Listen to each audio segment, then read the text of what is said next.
शिवानी कुमारी की popularity big boss में इस कदर बढ़ती जा रही है कि कल भोजपुरी के सुपरस्टार रवि किशन आए थे उनको भाषा का ज्ञान देने के लिए। कहते हैं कि इस तरह की भाषा का इस्तेमाल नहीं किया जाता गाँवों में। कोई भाषा, कोई भी संस्कृति भारत में नहीं सिखाती अपमानित करके अपने आप को आगे बढ़।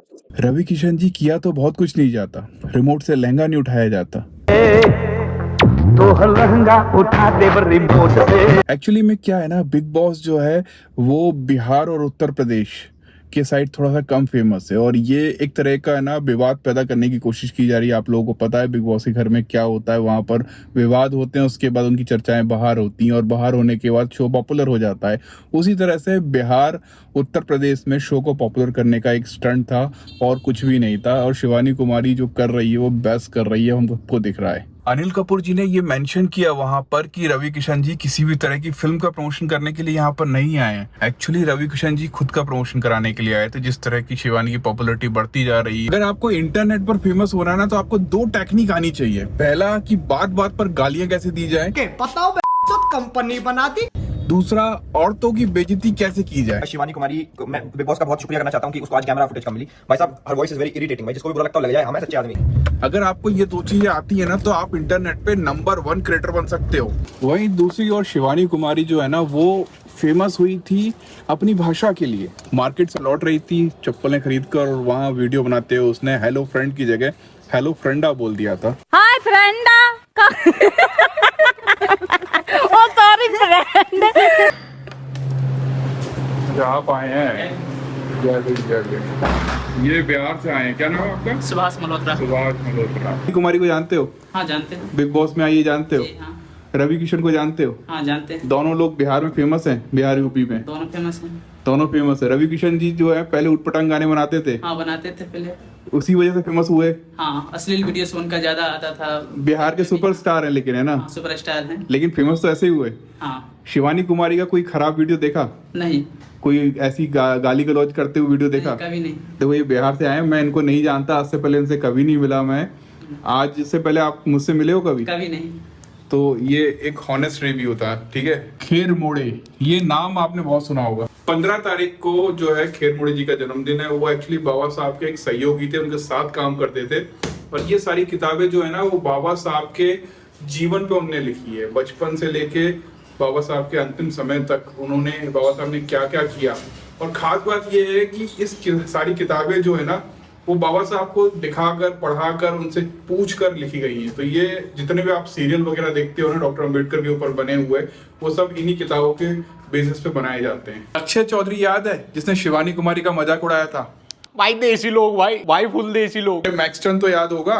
छे शिवानी कुमारी अत्ते गवार लड़की छे ही भाई साहब, हम करा के गवार बाज लिया है। ऐसा समझ लो कि मैक्सटन और एल्विश यादव का बीच का भाई। डोली जैसे लोगों के लिए ना मेरे अंदर शुरू से ही कोई सिंपैथी नहीं है, क्योंकि तुम जन्म से मेरे को धोती भले वर्षाचे की पहना देना, राख से ही साफ करेगा। खुद का 2.5 दिन का करियर बनाया दूध में थूक मिला के, ठेले के नाम पे रेडी पे सर्कस चला गया। इससे खुद के प्रमोशन के लिए बिल गेट्स क्या मिल लिया, जमजम इलेक्ट्रॉनिक्स वालों की खैरात पे सबसे सस्ती कंट्री की टिकट दुबई क्या घुमाया। पता है इस बार बिग बॉस में जो है बहुत सारे लोग जाना चाहते थे, उसमें से एक मैक्सटन भी है और लक्ष्य चौधरी भी है। इन दोनों को जो है बिग बॉस ने रिजेक्ट कर दिया। वहीं दूसरी तरफ है डॉली चाय वाला, जिसने जो है बिग बॉस को रिजेक्ट कर दिया, ये कहते हुए कि मैं अपने लोगों से, अपनी माँ से 45 दिन तक दूर नहीं रह सकता। उड़ रहा है। शिवानी कुमारी जैसे गांव से उठे हुए लोग, डॉली चाय वाले जैसे गरीबी से उठे हुए लोग इतने फेमस कैसे हो सकते हैं कि बिग बॉस जैसे लोग इनको बुलाते हैं। बिल गेट्स इनके साथ चाय पीने का एक प्रोमो शूट करते हैं। आपको पता है बिल गेट्स का एक बहुत बड़ा पीआर सिस्टम होता होगा और वो ये पूरी तरह से बैकग्राउंड चेक करता होगा कि सामने वाले की इमेज कैसी है। ये लक्ष्य चौधरी जैसे लोगों को तो वो भूल के भी नहीं बुलाएंगे, लेकिन डॉली चाय वाले को इसलिए बुलाया क्योंकि उसका पूरा बैकग्राउंड क्लीन था और ना ही कोई गाली गलौज, ना ही कोई कंट्रोवर्सी। इस वजह से डॉली चाय वालों को चुना गया और इसको इसकी वजह से तकलीफ है कि इसको तो बिग बॉस में भी नहीं बुलाया जहां पर गाली देने वालों को बुलाया जाता है। ये लोग क्या समझे यार, ये लोग तो है ना रिमोट से लहंगा उठाते हैं, गाली गलौज देके इनका पूरा करियर बना होता है। अब लोगों को अच्छा कंटेंट देखने की आदत पड़ रही है। लोग ये देखना चाहते हैं कि हमारे देश का एक्चुअल कल्चर क्या है। वो महंगी कारें नहीं देखना चाहते, वो जो है विदेश के टूर नहीं देखना चाहते, वो ये देखना चाहते हैं गांव में लोग क्या कर रहे हैं, गांव में किस तरह से रहते हैं। अब इनको इसी बात से डर लगा हुआ है कि इनका करियर तो खतरे में पहुंच गया। भाई एक शादी जो है साल भर से चल रही थी और कल खत्म हो गई। कल खत्म हुई ना? नहीं, सोचिए ऐसा लग रहा था कि जैसे कि कोई बहुत बड़ा गांव है और ठाकुर के घर शादी है और सबको जो है जय हुजूरी या सलाम ठोकने जाना ही पड़ेगा। तो कहाँ मंत्री, कहाँ प्रधानमंत्री, सब वहां पहुंचे। लेकिन मुझे एक चीज का डाउट है कि अगर इंडिया गठबंधन के जो कुछ नेता वहां पहुंचे थे, अखिलेश यादव, ममता बनर्जी और स्टैलिन, लालू यादव जी, उनके दोनों बेटे, अगर ये वहां नहीं पहुंचे होते तो मोदी जी भी नहीं जा पाते, क्योंकि फिर तो लोगों को ठप्पा लग जाता कि भाई मोदी जी जो है वो अंबानी के कहने पे चलते हैं। सही बात है।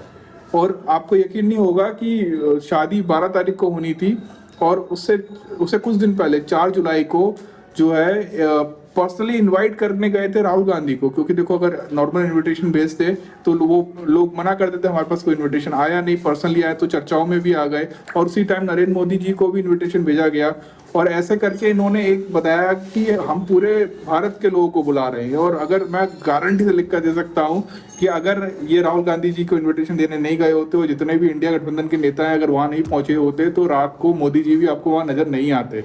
युगल भाई देखो मेरे लिए कुछ गिफ्ट लेके आए हैं। सही बताओ मेरे लिए गिफ्ट और क्या? युगल भाई मेरे लिए एक टी शर्ट लेके आए हैं, ये देखो। मैंने आपके लिए प्रिंट की है, जैसा कि आपने बताया था। मैं भाई 2 ही शर्ट थी, मैंने बोला युगल भाई एक टी शर्ट मुझे भी दे दो यार, बहुत प्रीमियम क्वालिटी है। हमने सिग्नेचर जो है ना थोड़े बड़े करवाए हैं, पहले थोड़े छोटे होते थे। और अभी जो है ये कपड़ा जो है बहुत अच्छी क्वालिटी का। भाई एक चीज का ध्यान रखना, ये जो है ना प्रीमियम कॉटन है। क्या समय हो चुका है, लाइटें बंद हो चुकी हैं, ये लोग बोल रहे हैं लाइटें बंद करोगे तभी बाहर आप निकलोगे, वैसे निकलोगे नहीं। तो ये लोग क्या करते हैं, ये लोग क्या करते हैं, लाइटें बंद कर देते हैं, तो इंसान को निकलना ही पड़ेगा। आपको अच्छा कंटेंट देखना है ना तो सूरज इंगड़े को देखो जाकर। वो व्यक्ति जो है गरीबी से उठा हुआ हमारा रॉक स्टार स्कॉलर है। देखा सूरज इंगड़े को? हेयर स्टाइल देखो भाई साहब, मजा आ जाता है देखकर। मुझे भी लगता है कि मैं भी हेयर स्टाइल रखूँ, लेकिन मैं रख नहीं पाऊंगा क्योंकि मेरे बाल वैसे है नहीं। तो अंदर जाने के लिए आपको लगेगा ये लगेगा कार्ड। अभी हाल फिलहाल में सूरज एंगड़े भाई ने जो है ब्लॉगिंग करना स्टार्ट किया है। वो अपनी हार्वर्ड की लाइफ दिखाते हैं, वहाँ पर कैसे वो उनका ऑफिस है, कैसे वहाँ की लाइब्रेरी है और बहुत कुछ दिखाते हैं जिन्हें देखकर मुझे लगता है लोग मोटिवेट होंगे। इस तरह का कंटेंट आपको देखना चाहिए। इंटरनेट की अब तक सबसे वायरल खबर क्या है पता आपको? डोनाल्ड ट्रंप जो है एक चुनावी सभा कर रहे थे, उस दौरान उनके ऊपर हमला हो गया। घटना के तुरंत बाद जो है ना एलन मस्क ने अपने ट्विटर हैंडल से इस फोटो को वायरल कर दिया। लेकिन अभी एक और वीडियो वायरल हो रहा है जिसमें ऐसा बताया जा रहा है कि एक महिला वहां पर एक आईफोन लेकर बैठी हुई थी और उसने ये फोटो खींचा और ऐसा वीडियो में ऐसा फील हो रहा है कि जैसे उस महिला को पहले से ही पता था कि ये सब होने वाला है और बाकायदा उसने आईफोन निकाल लिया था घटना होने से पहले और बाकायदा इतना शानदार फोटो खींचा उसने। सोशल मीडिया पे ये पॉलिटिक्स का जो खेल था ना, ये बराक ओबामा ने शुरू किया था। हालांकि वो पूरा जेन्युइन था क्योंकि उनको भी नहीं पता था इसका क्या फायदा होने वाला है। सब कुछ पहली बार हो रहा था। उसका बाद इसका फायदा जो है वो हमारे मोदी जी ने उठाया, अब ट्रंप उठा रहे हैं। और ये सोशल मीडिया अगर कहीं अच्छा है तो बहुत खतरनाक भी। तो अब खुद सोचो ना यार, मैं बिग बॉस में जाना चाहता हूँ और मैं लव कटारिया से ऐसे ही बात करना चाहता हूँ जैसे रवि किशन ने करी। क्या बिग बॉस मुझे बुलाएगा? नहीं बुलाएगा। रवि किशन को क्यों बुलाया? ताकि शिवानी कुमारी से भिड़ाकर रवि किशन को पॉपुलैरिटी मिले और इन दोनों की लड़ाई की वजह से बिग बॉस यूपी बिहार में फेमस हो जाए। बिल गेट्स एक चाय वाले से क्यों मिलना चाहेगा? क्योंकि जब वो भारत आया तो वो चाहता था कि अपनी प्रेजेंस दर्ज करवाना भारत में। वो और नॉर्मली करवाता रहता है, लेकिन इस वक्त वो मिडिल क्लास को टारगेट करना चाहता, मिडिल लोअर क्लास को टारगेट करना चाहता था और वो उसमें बहुत सक्सेसफुली रहा। क्योंकि जिसको उसने चुना डॉली चाय वाला, वो एक ऐसा व्यक्ति था जिसके पास कोई कंट्रोवर्सी नहीं थी, कोई गाली गलौज नहीं थी। एक कॉमेडी करता था वो चाय बेचने की स्टाइल पर और उससे डॉली चाय वालों को भी बहुत फायदा हुआ, नो डाउट। लेकिन सबसे ज्यादा अगर फायदा हुआ तो वो बिल गेट्स को हुआ। बहुत सारे क्रिएटर जो हैं बहुत अच्छे भी हैं। केसी नाइस्टाइट उनमें से एक है जिनका कंटेंट देखकर मैंने ब्लॉगिंग करना सीखा और मुझे काफ़ी इंजॉयबल लगता है उनका कंटेंट। उसमें कुछ ऐसा कुछ खराब होता नहीं है, हमेशा कुछ ना कुछ नया सीखने को मिलता है। उसको देखने के बाद हमें पता चलता है कि वर्ल्ड में क्या चल रहा है, किस तरह का ट्रेंड चल रहा है। और हाल फिलहाल इतना एक्टिव नहीं है केसी नाइस्टाइट, लेकिन रियली मुझे उनका कंटेंट बहुत पसंद है। मिलते हैं कल, बाय।